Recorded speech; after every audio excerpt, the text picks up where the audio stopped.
Okay, we're here at the table saw. We're gonna go over what a bad factory edge looks like. So you can see in the camera now, when you put the board, the sheet good against the fence, you can see, Nick, that there's gaps here, right?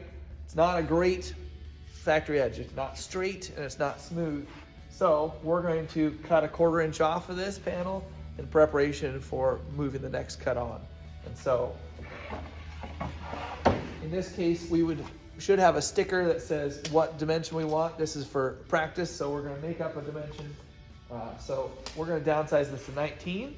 So looking down straight over top of the sight glass with your head straight over top, I'm sighting in 19 inches, and then I'm going to turn on the dust collector, and then I'll put the bad edge against the fence first to get a clean edge. A fresh cut would be the terminology we're going to use. I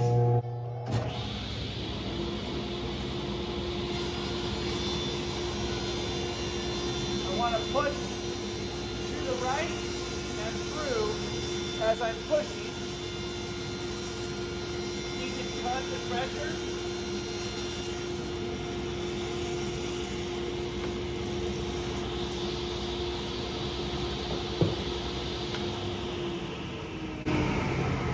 Now we're going to rotate the piece,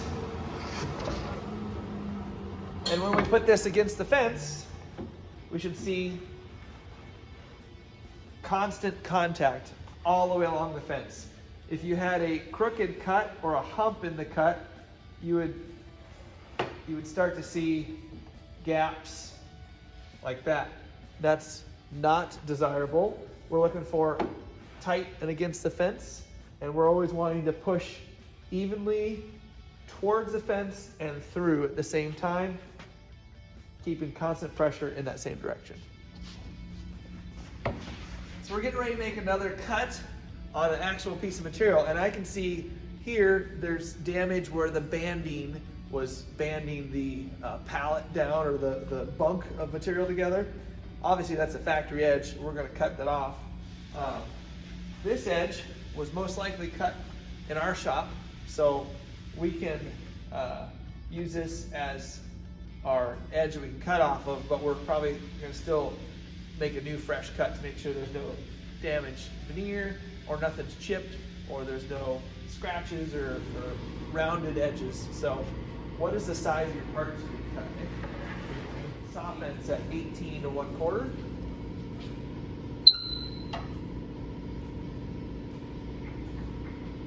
That's a 1/4 inch oversized for what we were looking for. Nick, do you want to tell us about the dominant eye trick you just shared with me?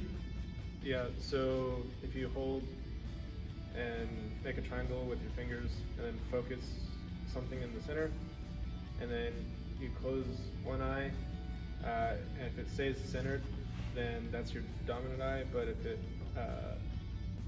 is off center, then that's your non-dominant eye. That's interesting. Yeah, actually, my right eye is my dominant eye. I think I told you earlier. My right eye is my dominant eye, because then my left. That's fascinating. So we were talking about how to set the guard. Our current saw, we have a clear glass with a black line painted on it, and you move that over top the ruler. And what we were deciding is the black line should be directly over top of the measurement that you're looking at. So in this example, we're doing 18 1/4, and so the black line of the sight glass is covering that line. You don't want to see that line, so you don't want to be left or right on that line. You want to be right on top of it.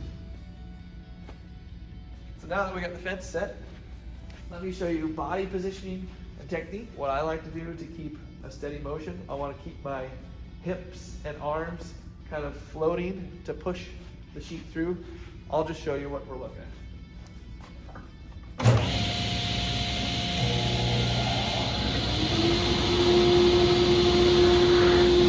So I'm going to lift the sheet up, so I'm only on the edge. You know what?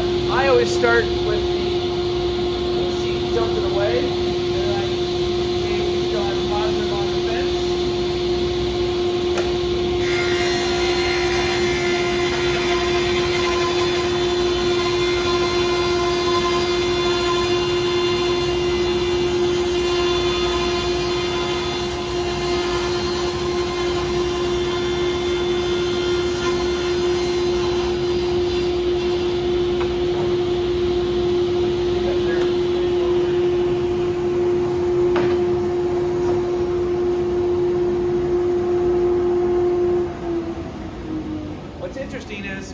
showing Nick right now is this sheet, even though we had cut it previously, wasn't 100% straight down the whole end.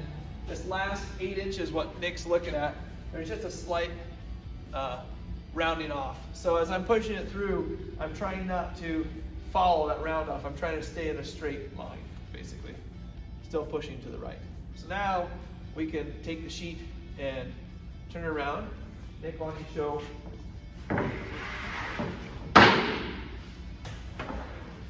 Leaving it on the table without catching the edge. This way you're not lifting the whole sheet by yourself. There we go. I'm going to reset the fence using my dominant eye to sight down right on the top of the line.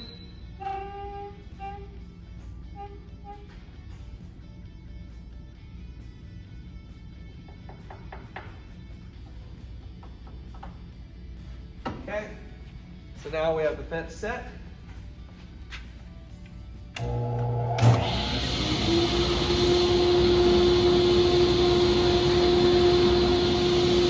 Again, we're going to start these kind of tilted away until I feel that positive stop.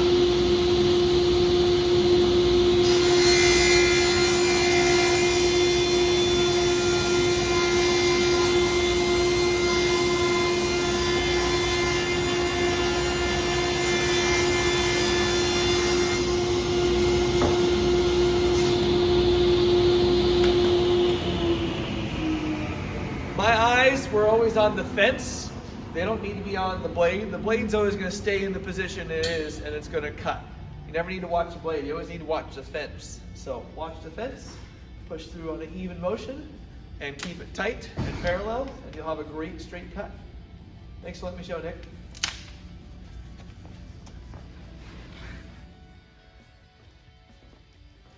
So once we're done ripping, Nick, can you tell everybody what we do with this?